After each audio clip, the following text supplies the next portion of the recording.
안녕하십니까? 저는 30대 후반에 접어들고 있는 여자입니다. 인사를 드리고 나니 어떤 말로 제 인생에 아주 잊지 못할 이야기를 시작해야 할지 고민이 됩니다. 두 번 다시는 일어나서도 안 되고 정말 충격적이고 무서웠던 그 이야기를 여러분들께 최대한 덤덤하게 풀어보려고 노력을 하겠습니다. 세상에 죄를 짓고 사는 사람은 두 다리를 뻗고 살면 안 된다는 걸 뼈저리게 느낀 사건이고 정말 치가 떨리는 이야기이니 끝까지 함께 저의 이야기를 들어주시기 바랍니다. 다소 충격적일 수 있으나 그때 제 심경을 같이 공감하면서 들어주신다면 제가 이 사연을 올리는 것에 보람을 느낄 것 같습니다. 정말 이런 채널이 있어서 너무나도 다행이라 생각드네요. 저와 같은 일을 겪으시는 분이 없기를 바라며 지금부터 제 이야기를 시작하겠습니다. 저는 약대를 졸업하고 약사로서 일을 하고 있었습니다. 아버지를 일찍 여의고 홀어머니 밑에서 악착같이 쉬지 않고 공부를 해서 얻어낸 결과이기도 했습니다. 어머니께서는 공장을 다니면서 저를 키우셨기에 저는 누구보다 성공을 목표로 몇 배로 노력을 해야만 했습니다. 그렇게 하지 않으면 저에게 성공의 길이 열리지 않았기 때문이었습니다. 학교에서 친구들 사이에서는 저를 독한 년이라고 불렸고 선생님들께서 제 별명을 듣고 친구들을 혼내자 백설공주라는 새 별명이 생겼습니다. 별명만 들었을 때는 만화 영화에 나오는 예쁜 이미지일지 몰라도 실상은 독사과를 먹고도 죽지 않을 만큼 독한 년이라고 백설공주라 불린 거였습니다. 제가 공부를 워낙 잘하고 전교 1등을 놓치지 않으니 성적이 상위권인 친구들이 저와 잘 지내보려고 들러붙었던 적도 있었습니다. 그 친구들도 시험이 끝나고 나면 놀고 싶은 날이 있지 않겠습니까? 저에게 같이 놀자고 몇 번 이야기를 꺼내긴 했었습니다만 저는 시험이 끝나도 계속해서 공부를 했습니다. 거절을 계속하니 그 친구들까지도 저에게 백설공주라고 부르며 저를 슬슬 피하기 시작하더라고요. 학교에서 대놓고 왕따를 당했지만 폭력이 있었던 건 아니었고 저를 기피하는 무리들이 늘어났던 거라 오히려 저는 편했습니다. 귀찮게 하는 반 친구들이 없으니 오히려 공부에만 더욱 집중을 할 수 있었거든요. 코피를 쏟으면서도 저는 책이 더러워질까 걱정을 하던 학생이었고 수면 시간을 줄여가며 공부를 해서 어지럼증이 생길 때도 있었지만 포기하지 않았습니다. 저는 그런 각고의 노력 끝에 약대에 합격을 할 수 있었습니다. 다른 친구들은 저에게 왜 의대를 가지 않았냐고 묻기도 했지만 지방 소도시에서 아무리 날고 기어봤자 서울 친구들의 사교육을 이길 수가 없더라고요. 거기다가 전액 장학금을 받으면서 대학을 진학하려고 하다 보니 약대가 제 기준에 가장 고소득 직업이긴 했습니다. 물론 저를 조롱하는 친구들도 있었습니다. 그렇게 친구들을 무시하면서 공부를 하더니 의대도 법대도 아닌 약대를 갔다면서 말이죠. 저는 그런 친구들을 마음껏 비웃어 주었습니다. 그러는 너는 약대도 가지 못하고 지방대나 전전긍긍하면서 등록금 버리는 거 아니냐고요. 저는 수능이 끝나고 서울에 올라와 자취방을 구했고 우리 어머니께서는 저희 뒷바라지를 위해 고향에 남으셨습니다. 한평생을 살았던 동네를 떠나는 것도 싫다고 하셨고 같이 서울에 올라가 봐야 서로 신경만 쓰일 거라고 하셨죠. 저도 어머니의 의견을 존중하여 혼자 서울에 올라와 자취 생활을 했고 높은 성적을 유지하며 전액 장학금을 받으면서 약대를 졸업했습니다. 저는 모든 과정을 일사천리로 통과하려 약사가 되었고 서울의 대학병원 옆에 있는 대형 약국에 취직을 할 수 있었습니다. 대형 약국에서 꽤 높은 월급을 받으며 일을 시작했을 때만 해도 저는 이제 악착같이 돈을 모으겠다는 목표가 있었습니다. 하지만 제 예상처럼 호락호락하진 않았습니다. 그 약국에는 정신이 나간 약사가 한 명 있었거든요. 그 약사는 저에게 한눈에 반했다면서 계속해서 저에게 한 번만 만나달라, 사귀자 하면서 저를 괴롭혔습니다. 그 약사분은 정말 그 어느 한 구석도 제 마음에 드는 것이 없었습니다. 생긴 것도 못생겼고요. 키도 작았고요. 저에게 사귀자고 만나자고 하는 행동이 스토커같이 느껴지기도 했고요. 제가 아무리 싫다고 했지만 씨알도 먹히지 않는 그런 사람이었습니다. 더군다나 그 대형 약국의 대표님 아들이었기 때문에 제가 거절을 해봐야 이 약국에서 일을 하려면 자기를 받아줄 수밖에 없을 것이다 하고 생각하는 사람이었습니다. 제가 아무리 치를 떨고 밀어내도 자기만의 세상에 갇혀서 제 말을 귓등으로도 듣지 않는 문외한이었습니다. 거기다가 제가 싫다고 소리를 빽 지르자 저에게 너 잘리고 싶은 거냐면서 협박이 섞인 말투로 이야기를 하기도 했습니다. 하루하루 무시하면서 지내면 된다고 최면을 걸면서 버텼지만 옆에서 앵무새처럼 따라붙어 저에게 만나자고 하는데 그 거절이 쉽겠습니까? 일을 하는 시간이건 쉬는 시간이건 계속 저만 쳐다보고 있는 그 시선까지도 너무 싫었습니다. 제가 퇴근을 하고 집에 가려고 준비를 하면 집에 가서 뭐 할 거냐, 저녁은 언제 먹냐, 자기랑 같이 먹자부터 시작해서 제가 집으로 돌아가면 집 앞이다, 잠깐 얼굴 보게 나와라, 집에 없냐, 밖에서 뭐하고 싸돌아다니냐 하면서 집착을 하기까지 했습니다. 제가 자꾸 연락에 답장을 하지 않자 제가 집에 가는 길을 뒤쫓아오면서 집에 데려다 주고 싶어서 그런다고 하는데 너무너무 무서웠습니다. 저는 집 근처를 빙빙 돌다가 도저히 참을 수가 없어서 지금 뭐 하시는 거냐고, 스토킹 하시는 거냐고 일부러 사람 많은 길거리에서 고함을 치기도 했습니다. 제가 스토커 이야기를 하자 주변에 길을 걷던 사람들이 하나둘 이목을 집중하기 시작했고 당황해서 줄행랑을 치더라고요. 며칠 잠잠한 듯 했던 그 인간이 다시 저를 미행하며 제 일거수일투족을 궁금해하기 시작하자 저는 참지 못하고 경찰서에 들어가 신고를 했습니다. 그런데 그 사람이 경찰서에서 들어와 해명을 하더라고요. 자기를 무슨 변태 취급한다면서 아주 억울해했어요. 경찰 앞에서 안색 하나 바꾸지 않고 변명을 하는데 얼마나 치가 떨리던지 계속해서 자기는 직장 동료고 약사라면서 걱정이 되어서 지켜주려고 쫓아갔을 뿐이라고 했습니다. 그런데 제가 진짜 어이가 없었던 건 경찰들이 제 말을 믿어주지 않고 약사 명함을 내민 그 남자의 편을 들어주었다는 겁니다. 회사 동료가 이 정도로 챙겨주기 쉽지 않지 않냐면서 남자들의 마음을 이해해주라고 이참에 두 분이 사귀면 되겠네 하면서 웃더라고요. 결국 저는 경찰이 제 편이 아님을 깨닫고 다음날 바로 약국에 사표를 제출했습니다. 제가 대표님께 직접 가서 사표를 제출하니 대표님 아들이 저에게 와서 자기를 버리고 어디로 도망을 가냐고 난리를 치더라고요. 자기를 가지고 논 거냐, 여태 자기가 쫓아다닐 때 제대로 거절을 하지 그랬냐고 피해자 코스프레를 하는데 기가 막혔습니다. 오죽하면 같이 일하는 동료 약사들이 저것도 병이라면서 다들 고개를 절레절레 지었을까요? 저는 일부러 대표님 들으라고 큰 소리로 말했습니다. 당신이 스토킹해서 치가 떨려서 일을 그만두는 거라고요. 대표님 눈치를 보면서 자기는 그런 적 없다고 발뺌을 하길래 문자 보냈던 내역을 일일이 찾아서 보여주었습니다. 어디냐고, 왜 집에 안 가냐고, 남자 만나러 가는 거 아니지? 너 걸레야? 하는 문자들을 보여주니 대표님 얼굴이 새빨개지더라고요. 제가 당신 때문에 그만두는 거다. 얼굴도 못생기고 키도 작은 주제에 어딜 들이대냐고 인생 그렇게 허접하게 살지 말라고 했죠. 대표님이 아들 등짝을 막 때리면서 너 또 저랬냐고 도대체 너 때문에 그만두는 약사가 몇이냐고 소리를 막 지르셨죠. 알고 보니 저 말고도 피해를 입고 그만둔 사람들이 한둘이 아니더라고요.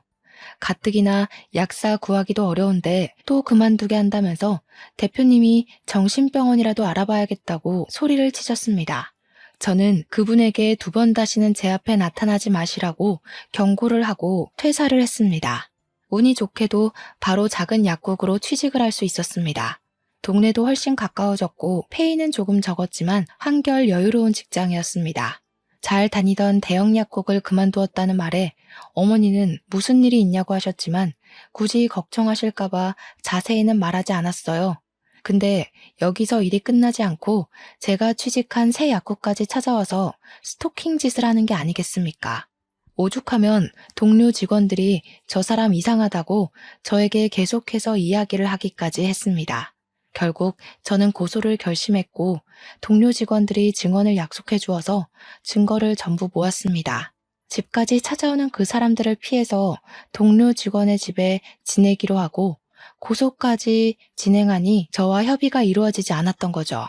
저희 본가를 어떻게 알았는지 어머니에게까지 찾아가서 대표님이며 그 인간이며 합의를 해달라고 계속 요구하고 협박을 했던 것입니다.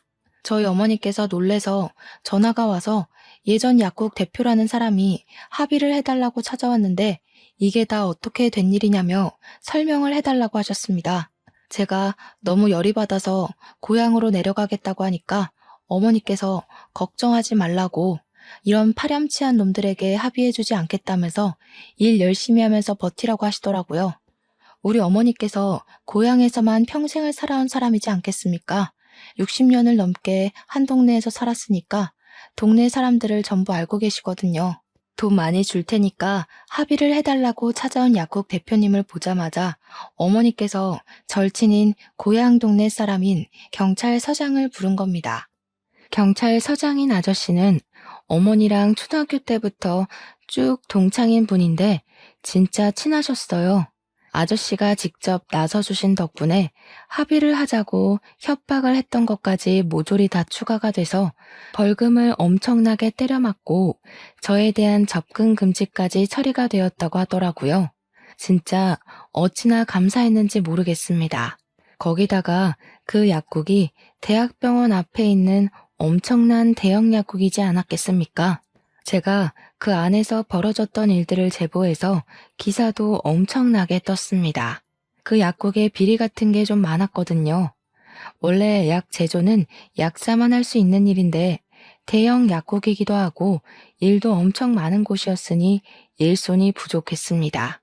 그래서 약사가 아닌 아르바이트생들에게도 약 제조를 몰래 시켰단 말입니다. 제 제보로 인해서 전부 다 밝혀져서 싹 고발을 당하게 되었습니다. 결국에는 약국은 영업정지를 당하게 되었고 인터넷에는 스토커가 있는 약국이라고 대문짝만하게 박제가 되어서 완전히 망해버렸습니다. 그 일이 생긴 직후 어머니께서는 저에게 고향으로 내려오는 것이 좋겠다고 하셨고 저는 고민을 하다가 내려가게 되었습니다. 고향이 확실히 시골이라서 그런지 확실히 일을 할 만한 약국이 존재하지 않았습니다. 다들 약사분 혼자서 운영을 해도 충분한 수준이었거든요.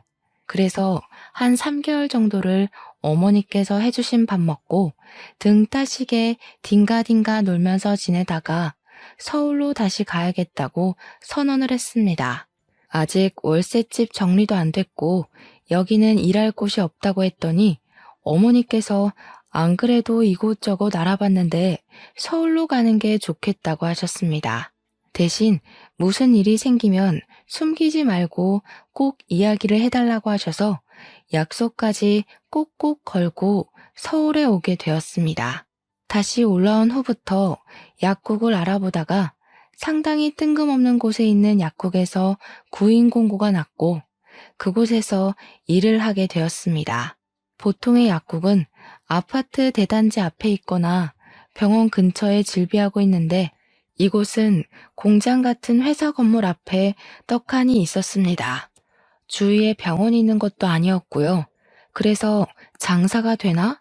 왜 새 약사를 뽑는 거지? 하면서 의문을 가지고 출근을 하게 되었습니다. 큰 공장 같은 곳 앞에 있었는데 이 약국이 장사가 잘 되고 사람을 왜 새로 뽑아야 하는지 알겠더라고요. 공장에서 날카로운 걸 많이 다루는지 붕대나 연고, 밴드, 소독약 같은 걸 사러 오는 사람이 엄청나게 많았던 겁니다. 수술을 하는 사람들도 꽤 있는지 소독을 해달라고 오는 사람도 있었고요. 장사가 꽤 되기도 하고 간간히 처방전을 들고 오는 사람들도 있어서 그럭저럭 일거리가 있었습니다. 신기하다 싶었죠 뭐. 월급이 적긴 했지만 그만큼 일이 밀리지도 않고 딱 좋았습니다. 그곳에서 적응을 하고 약국 일을 보다가 알게 된 손님이 한 분 있었는데 하루는 그 손님이 손을 심하게 다쳐서 방문을 했습니다. 병원을 가보시는 게 좋을 것 같다고 하니까 일단 붕대를 감아달라고 하셔서 붕대를 감아주었습니다. 손을 심하게 다쳐서 왔기에 기억에 남아 있었는데 며칠 뒤에 그분이 다시 오셨더라고요. 병원에 가서 몇 바늘을 꿰맨 것인지 소독을 좀 해달라고 부탁을 하시길래 제가 직접 소독까지 해드렸습니다. 저한테 언제부터 일을 하셨냐면서 처음 본 것 같다고 이런저런 이야기를 물어보시길래 온지 얼마 안 됐다고 이야기를 했었습니다. 그렇게 가끔 와서 연고도 사가고 하면서 꽤 이야기를 자주 나누게 되었고 친해지게 되었는데 대뜸 저에게 고백을 하시더라고요. 자기랑 만나보고 싶은 생각은 없냐고 슬쩍 물어보시는데 저는 갑자기 스토커 짓을 하던 그 남자의 얼굴이 떠올랐습니다. 그래서 순간 아닌 것 같다고 지금은 연애할 생각이 없다고 죄송하지만 어려울 것 같다며 거절을 했습니다. 근데 제 나이가 벌써 33살이었거든요. 그러니까 저한테 혹시라도 연애를 하고 싶다거나 하면 자기를 우선적으로 생각해달라고 하시면서 웃더라고요. 보험이 하나쯤 있으면 나쁘진 않겠다 싶은 마음에 알겠다고 대답은 했죠. 솔직히 생긴 게 호감형인 얼굴이긴 했고 스토커랑 다른 모습이 꽤 많이 보였고요. 저를 조심스럽게 대해주고 좋은 향기가 항상 묻어나는 사람이었거든요. 그렇게 한 6개월 정도를 저희 약국에 꾸준히 방문을 하시면서 저에게 관심을 표현하기 시작하셨습니다. 가끔 꽃을 사다 주시기도 하고 드링크젤을 구매하시면 꼭 저에게 한 개씩 주시면서 힘내라고 응원도 해주시고요. 소소한 일상에서 묻어나는 작은 기쁨이었다고나 할까요? 절대로 제가 부담을 가지지 않도록 저에게 조용히 한 걸음씩 다가오셨습니다. 제가 결국에는 스토커 이야기를 슬며시 했는데 그 이후에 더욱 저에게 조심스럽게 행동을 해주시고 상당히 세심한 사람이었습니다. 저는 마음이 점점 열리게 되었고 그분의 마음을 받아주게 되었습니다. 연애를 시작하고 나니 주말에는 데이트를 하느라 저는 점점 고향에 찾아가는 시간이 줄어들게 되었고 어머니께서 저를 걱정하기 시작하셨습니다. 스토커에게 당한 이후에 자주 고향에 방문을 해서 시간을 보냈었는데 내려오는 시간이 줄어드니 무슨 일이 생긴 건 아닐까 싶으셨던 거죠. 저는 결국 어머니께도 연애를 하고 있다는 사실을 밝히게 되었고 어머니께서는 엄청 좋아하면서 우리 딸이 드디어 시집을 가는 거냐고 하셨습니다. 저는 김칫국 그만 마시라고 말리고 그랬는데 옆에서 통화를 듣던 남자친구가 인사를 드리러 가겠다고 불쑥 대답을 하더라고요. 저는 놀랐지만 은근히 기분이 좋기도 했습니다. 저와 깊은 미래를 꿈꾸는 것 같아서 말이죠. 저희는 연애를 시작한 지 8개월 만에 초고속으로 저희 집으로 인사를 드리러 가게 되었습니다. 딱히 결혼하겠다는 말을 하려고 간 건 아니었는데 저희 어머니께서 기쁜 마음에 씨암탉을 잡으셨더라고요. 벌써 사위 대접을 하시고 남자친구도 넉살 좋게 장모님 하는데 그게 엄청나게 부담스럽게 다가오지 않았습니다. 보기에도 괜찮고 우리 어머니께서도 너무 좋아하셨고요. 거기다가 큰아들 생긴 기분이라고 저한테 꽉 잡으라고 하시더라고요. 그래, 이런 분위기라면 평생을 함께 살아도 부족함이 없겠다 하는 생각이 들었습니다. 저도 남자친구에게 용기를 내서 어머님, 아버님을 뵙고 싶다고 이야기를 하니까 남자친구가 겸연쩍게 이야기를 하더라고요. 자기는 부모님이 계시지 않다고요. 그래서 저희 어머니께 본인 부모님에게 해드리지 못한 효도까지 전부 쏟아붓고 싶다고 이야기를 했습니다. 마음이 짠하면서 제 가슴을 울리는데 참 진국이구나 싶었습니다. 그날 저녁에 어머니께 슬쩍 떠보니까 너무 좋다고 하시면서 당장이라도 나를 잡으라고 하시길래 결혼을 하자고 말을 할까 고민을 하던 도중 일이 생겼습니다. 어머니께서 공장에서 일을 하시다가 그만 쓰러지셨다는 연락을 받게 된 것입니다. 다행히 생명에 지장이 있는 병은 아니었다면서 머리가 핑 돌고 어지러워서 쓰러지셨다고 어머니께서 직접 연락을 주셨습니다. 저는 놀란 마음에 한달음으로 고향까지 달려가게 되었는데 병원에서 여러 검사를 거친 결과 머리에 혹이 있다면서 수술을 해야 한다고 하더라고요. 암은 아니고 그냥 혹으로 보인다고 걱정하지 말라고 하셨지만 위치가 뇌를 압박할 수 있는 자리에 있으니 빠르게 제거를 하는 게 좋겠다고 하셨습니다. 수술 후 후유증에 관한 설명과 수술 방법에 대한 이야기를 듣고 서울에 올라와 큰 대학병원에서 수술을 하기로 예약을 잡았습니다. 제가 지극정성으로 돌봐드려야겠다 결심을 했는데 우리 남자친구가 퇴근을 하고 나면 거리가 꽤 있음에도 병원으로 달려오더라고요. 나서서 우리 어머니의 수발을 들면서 주말에도 싫은 내색 하나 없이 병실을 지켜주었습니다. 어머니께서 너무너무 고맙다고 하는데 이 남자랑 하루라도 빨리 결혼해야겠다 하는 결심을 가지게 되었습니다. 거기다가 어머니께서 한번 쓰러지고 나니까 덜컥 무서운 마음이 들면서 빨리 결혼하는 게 효도하는 지름길이겠다 싶었던 거죠. 어차피 인사를 드릴 시댁도 없겠다. 어머니께 더 큰일이 생기기 전에 결혼해서 손주까지 안겨드려야겠다고 생각을 했습니다. 어머니께서 수술이 무사히 끝나고 저는 결혼에 대한 이야기를 꺼냈습니다. 다행히 암도 아니고 수술로 깔끔하게 혹만 제거하면 된다고 했는데 수술도 참 잘 됐습니다. 단지 뇌를 살짝 압박하고 있었던 탓에 신경을 살짝 건드리게 되면서 어머니께서는 후각을 느끼지 못하게 되긴 했지만요.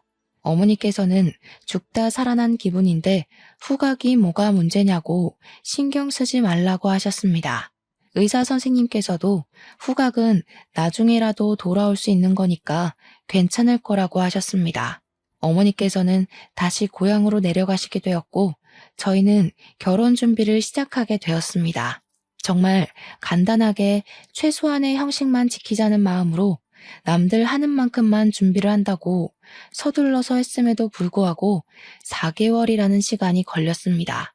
어머니께 정말 예쁘고 고급스러운 한복 한 벌 딱 해드리고 결혼식을 올렸고 저희는 사정상 신혼여행은 생략하였습니다.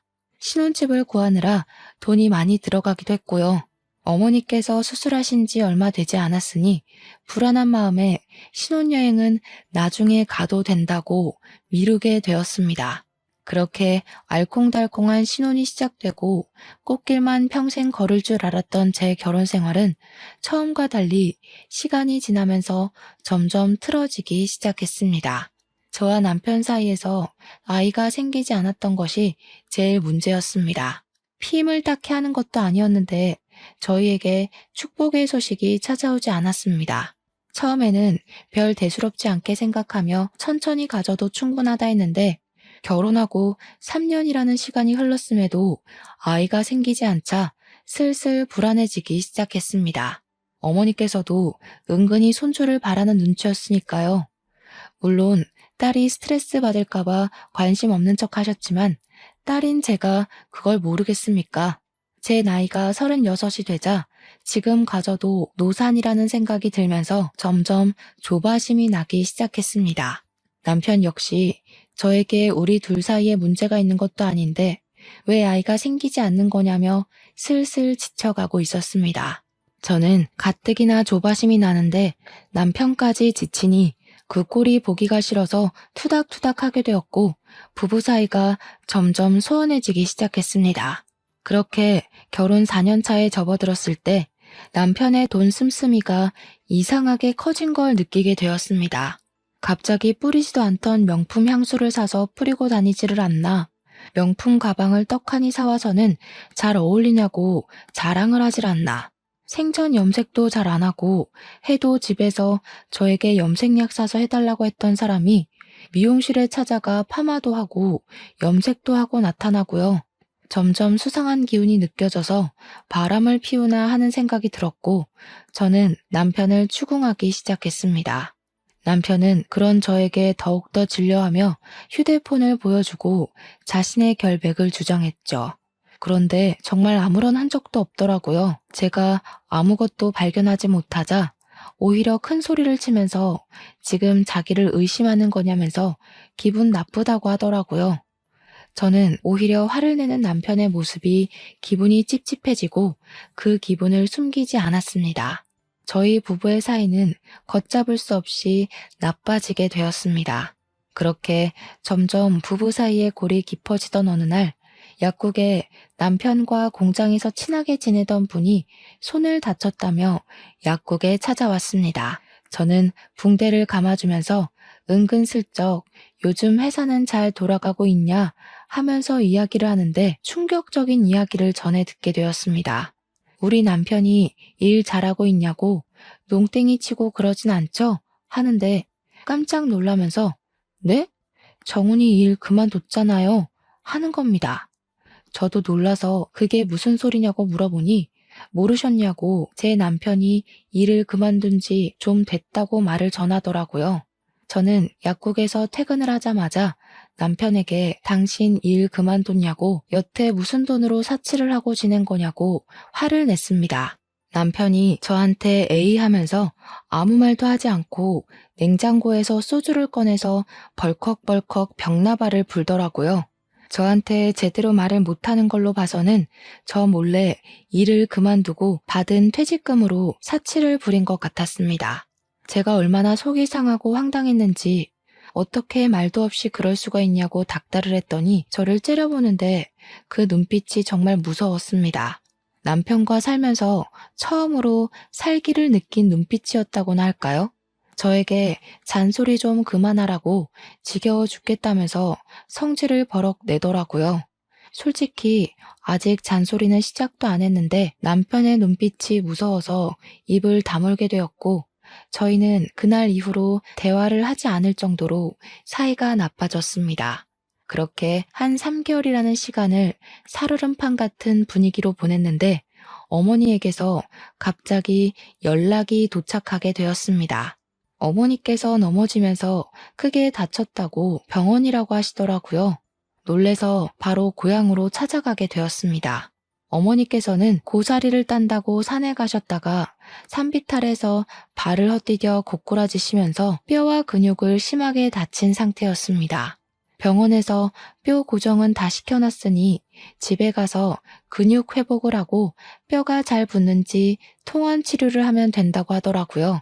하지만 어머니께서는 혼자 살고 계셨고 저는 일을 하고 있었으니 걱정이 되는 거예요. 어머니께서는 저에게 동네 사람들에게 도와달라고 하면 된다고 하셨지만 집에서 병수발을 들 사람이 있는 거랑 없는 거랑은 차이가 크잖아요. 졸지에 외벌이로 살고 있는 제가 내려올 수도 없으니 저는 일단 집으로 올라오게 되었습니다. 집에서 내내 한숨만 쉬고 있으니까 남편이 저에게 땅 꺼지겠다면서 한숨 좀 그만 쉬라고 짜증을 확 내더라고요. 제가 너무 화가 나서 엉엉 울면서 네가 일만 했어도 내가 한숨 쉴 일 없었을 거라고 화를 냈죠. 우리 엄마 병수발도 못 드는데 하니까 남편이 솔깃해하면서 장모님이 왜? 하더라고요. 우리 엄마 지금 다쳐서 전신 깁스한 수준이라고 그랬더니 남편이 곰곰이 생각을 하더니 자기가 내려가겠다고 하더라고요. 남편에게 취직 안 할 거냐고 하니까 알아서 하겠다면서 장모님 아프신데 그게 문제냐고 자기가 병수발을 들겠다고 하는 겁니다. 저야 고맙다고 인사를 해도 모자랄 판이니까 조용히 눈치를 보니 당장 내일이라도 가겠다고 하더라고요. 저는 서울에서 계속 일을 하고 있었고 남편은 고향으로 가서 저희 어머니와 함께 지내면서 병수발을 들더라고요. 제가 주말에 내려가니까 동네 사람들이 전부 저한테 남편이 효자라고 너무 좋겠다고 칭찬을 넘치게 하시더라고요. 우리 어머니의 병수발을 어찌 그리 세심하게 들고 극진하게 대접을 하는지 부러워 죽겠다고 하셨습니다. 그런 말을 하나 둘 듣다 보니까 우리 남편이 조금 달리 보이기도 하고 왠지 어깨가 으쓱해지기도 하더라고요. 집에 도착하니 어머니께서 남편이랑 하하호호 웃으면서 있는데 보기 좋았습니다. 남편이 서툰 솜씨로 밥까지 다 챙겨준다고 하시면서 가끔 맛이 좀 이상하긴 하지만 수발을 들어주니 너무 편하고 좋다고 하셨습니다. 그래서 저는 그냥 끄덕였죠. 집에서 밥은커녕 라면 하나 지 손으로 끓여 먹지 않던 사람이 대단하다 싶기도 했습니다. 근데 남편이 저를 보더니 인상을 팍 쓰면서 여기는 뭐하러 왔냐고 퉁명스럽게 물어보더라고요.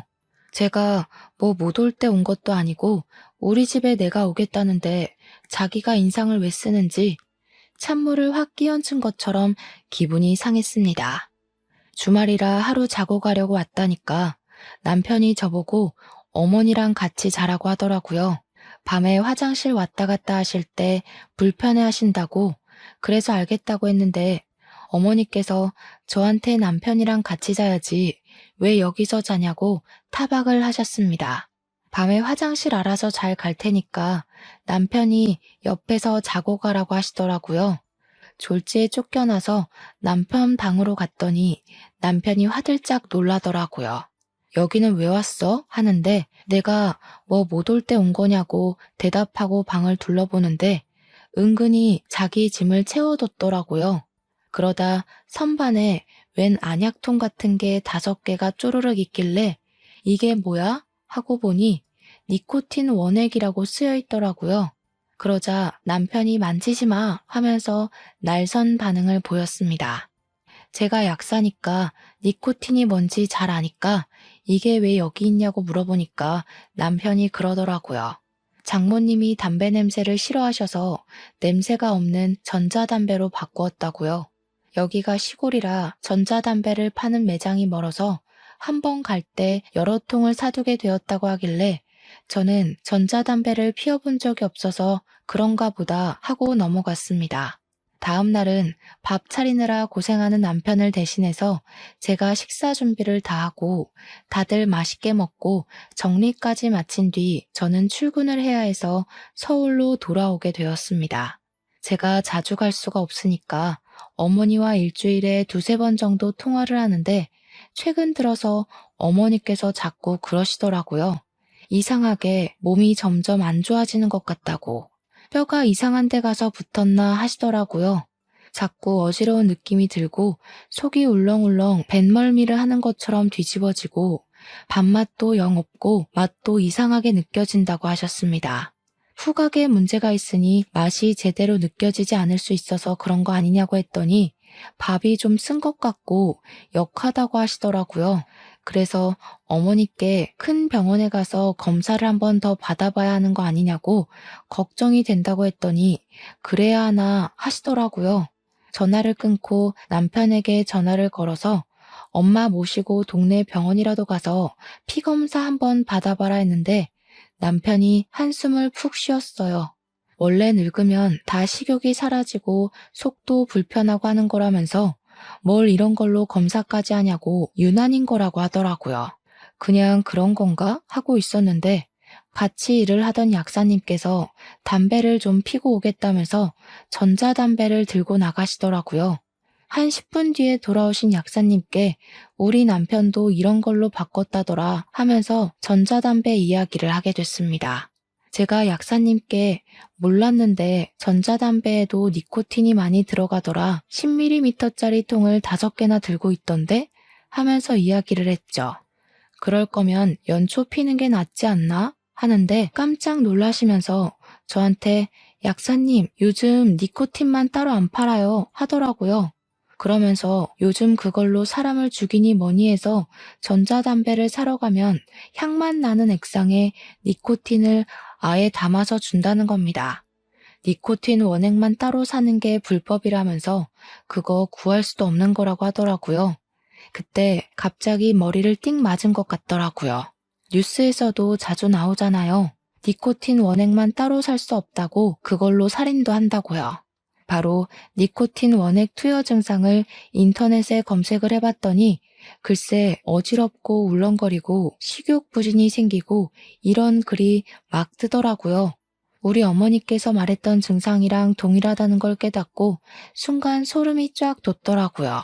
제가 창백해진 얼굴로 덜덜 떨고 있으니까 약사님이 제 손을 막 주무르면서 왜 그러시냐고 하더라고요. 제가 본 이야기를 죄다 하니까 약사님도 놀래서 저보고 고향에 내려가 보라고 하시는 겁니다. 한 3일 정도 휴가를 쓰게 해주시겠다고 집안일부터 해결하고 오라고 하시길래 냉큼 고향으로 내려갔습니다. 가기 전에 일부러 니코틴 해독에 좋다는 복숭아를 잔뜩 사서 내려갔더니 남편이 고향집에 도착한 제 얼굴을 보고 인상을 팍 쓰더라고요. 아무렇지 않은 척 엄마 복숭아 사왔어 하면서 남편을 밀치고 들어가니까 고작 복숭아를 주러 여기까지 온 거냐고 묻더라고요.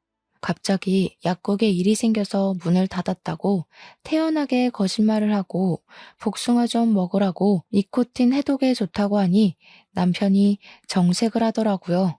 장모님 속도 쓰리다고 하시는데 무슨 복숭아를 사오냐고요. 저는 잠시 남편이 배 아프다고 화장실에 간 사이에 남편 방에서 니코틴 원액을 찾았습니다. 그게 약간 갈색빛이 나길래 저는 미리 전자담배 파는 곳에서 똑같은 니코틴 용액 케이스만 따로 구매해서 그 안에 간장을 채워넣고 색을 비슷하게 만들어서 바꿔치기를 했습니다. 얼핏 보기에는 니코틴 원액과 차이점이 보이지 않아서 원래 니코틴 원액은 제가 따로 챙겨두고는 태연하게 거실 소파에 앉아 있었습니다. 아무렇지 않은 척 시간을 보내다가 저녁 먹을 때쯤 돼서 저는 입맛이 없다는 핑계를 대고는 남편이 하는 짓을 힐끔힐끔 쳐다보았습니다. 남편은 제가 내일 출근 때문에 밤늦게 서울로 출발할 거라고 했더니 그래? 하면서 안색이 밝아지더라고요. 어찌나 소름이 끼치던지. 대신 피곤하니까 당신이 밥을 좀 하라고 했더니 당연하지 하면서 주방으로 들어가더라고요. 남편이 밥 차리는 동안 저는 관심 없는 척 TV를 보는 척 하면서 연기를 하다가 슬쩍 주방을 보니까 제가 바꿔치기 한 니코틴 용액을 슬며시 열더라고요. 저는 이때다 싶어서 몰래 휴대폰 동영상으로 찍기 시작했습니다. 제가 간장을 넣었으니 밥에 색이 살짝 묻어났나 보더라고요. 그러니 태연하게 밥을 숟가락으로 휘휘 섞는데 진짜 손이 떨려 죽을 뻔했습니다. 그런 장면이 모조리 다 보일 수 있게 일부러 확대까지 해서 찍고 있었습니다. 남편이 밥도 다 차렸는데 언제 집에 갈 거냐고 묻길래 엄마가 밥 먹는 것만 보고 가겠다고 하니까 인상을 또 팍팍 쓰면서 빨리 가라고 하더라고요. 제가 왜? 하고 물으니까 당황해하면서 밤이 늦으면 운전도 위험하고 하면서 변명을 했습니다. 그러고는 식사를 시작했는데 어머니께서 밥을 한 숟가락 떠 드시더니 오늘은 이상하게 밥이 짜네 하시더라고요. 저는 이때다 싶어서 입을 열었습니다. 엄마, 그 밥에 간장이 들어가서 그래. 그래서 짠 거야. 제 말에 남편도 어머니도 저를 쳐다보더라고요. 혹시 요즘에 경찰에 신고할 때 문자 메시지로 신고 접수가 가능한 거 다들 알고 계시나요? 제가 미리 경찰에 신고를 해두어서 경찰이 출동을 한 상태였거든요. 때마침 근처에서 사이렌이 울리길래 현관문을 열어주었습니다. 경찰이 범죄 신고를 받고 왔다고 집에 들이닥치는데 제가 남편을 가리켰습니다. 저희 남편이 우리 엄마 밥에 니코틴을 섞고 있었습니다. 제 말에 남편이 화들짝 놀라면서 무슨 소리를 하는 거냐고 억울하다고 정신병자냐고 소리를 치더라고요. 그래서 저는 출동한 경찰에게 제가 찍어두었던 영상을 보여주고 빼돌렸던 니코틴 원액을 경찰에게 넘겼습니다. 그걸 소지하고 있는 것만으로도 충분히 불법이라고 하더라고요. 경찰이 이 밥이 니코틴이 섞인 밥이냐고 묻길래 제가 간장으로 바꿔치기 해두었다고 설명을 했습니다. 어머니는 경찰차를 타고 인근 응급실에서 급하게 혈액 검사를 하게 되었고 혈액에서 니코틴 성분이 다량 검출되었습니다. 남편은 본인이 흡연자이기에 장모님이 간접 흡연을 하게 되어 니코틴 성분이 나온 거라고 박박 우기더군요. 하지만 경찰은 간접 흡연으로 이런 수치가 뜰 수 없다면서 남편을 긴급 체포했습니다. 남편은 살인 미수죄로 재판을 받게 되었고 저는 이혼 소송을 바로 걸었으며 아이도 없고 사항이 긴급하다 보니 이혼 처리가 빠르게 이루어졌습니다. 당연히 저에게 위자료를 지급하라는 판결이 나왔고 구치소에 소감이 된 남편을 찾아가서 퇴직금을 내놓으라고 했습니다. 그러니 남편이 피식 웃으면서 자기가 돈이 하나도 없다고 하는 겁니다. 몇 년 동안 거기서 일을 했는데 퇴직금은 다 어디다가 쓴 거야? 나 퇴직한 게 아니라 잘린 거야. 권고사직. 돈 한 푼도 없어. 재판 도중에 알게 된 사실인데 살인을 하려는 동기가 사망보험금 때문이었다고 하더군요. 저도 모르는 사이에 수익자를 남편 이름으로 해서 사망보험을 무려 5개나 가입을 했다고 하더라고요. 전 회사에서 잘린 이유도 몇 년간 횡령을 했고 그게 걸려서 잘린 것이었습니다.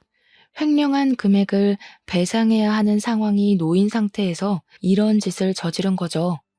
횡령한 돈을 전부 그동안 지 치장을 하고 명품을 사는데 사용했기에 갚을 돈이 없었던 겁니다. 결국 우리 어머니를 죽여서 받을 보상금을 노리고 있었던 것이었습니다. 진짜 이게 사람인가 싶어서 얼마나 치를 떨었는지 재판하는 내내 입을 꾹 다물고는 인정도 부정도 하지 않더라고요. 최소한 죄송하다는 말은 나올 줄 알았는데 지는 끝까지 잘못한 게 없는 것처럼 굴었습니다. 그저 재수가 없고 운이 나빠서 걸린 거지 자기 계획은 완벽했다는 사람처럼 말이죠. 그런데 사건이 밝혀질수록 이상한 점들이 나오기 시작했습니다. 남편의 부모님도 돌아가셨다고 했지 않습니까? 그 사인도 이상했던 겁니다. 나중에 여죄로 드러나게 되었는데 남편이 부모 역시 니코틴으로 살해를 했던 것이었습니다.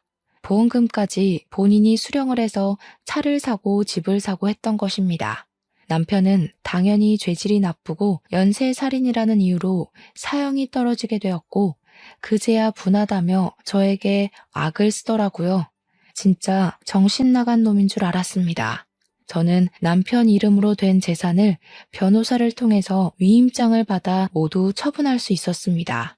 어차피 가석방 없는 사형수이기에 그 돈으로 저희 어머니를 치료하고 하는데 사용하려고 합니다. 재판이 다 끝나고 전 남편은 교도소에 들어가게 되었고 몇 개월 뒤 저에게 편지를 하나 보내더군요. 너무 힘들고 외롭다면서 면회 한 번만 와달라고 하는데 진짜 이게 사이코패스구나 싶었습니다. 그래서 저는 이사도 가버리고 등본 열람도 못하게 막아버렸습니다. 약국에도 사정을 설명한 뒤 일을 그만두게 되었습니다. 남편의 재산을 처분하니 돈이 꽤 되더라고요. 집도 차도 다 팔아버렸거든요. 저는 고향으로 내려와서 그 돈으로 작게 약국을 개원했습니다. 든든한 건 우리 약국 바로 옆 건물이 경찰서라는 것입니다. 물론 전 남편이 탈영하기 전까지는 세상에 나타나지 않겠지만 불안한 마음은 어쩔 수 없더라고요. 어머니와 함께 고향에서 다시 오순도순 잘 살아보려고 합니다. 어머니의 회복이 끝날 때까지 저는 치료에만 집중하겠습니다. 제 이야기를 들어주셔서 정말 감사합니다.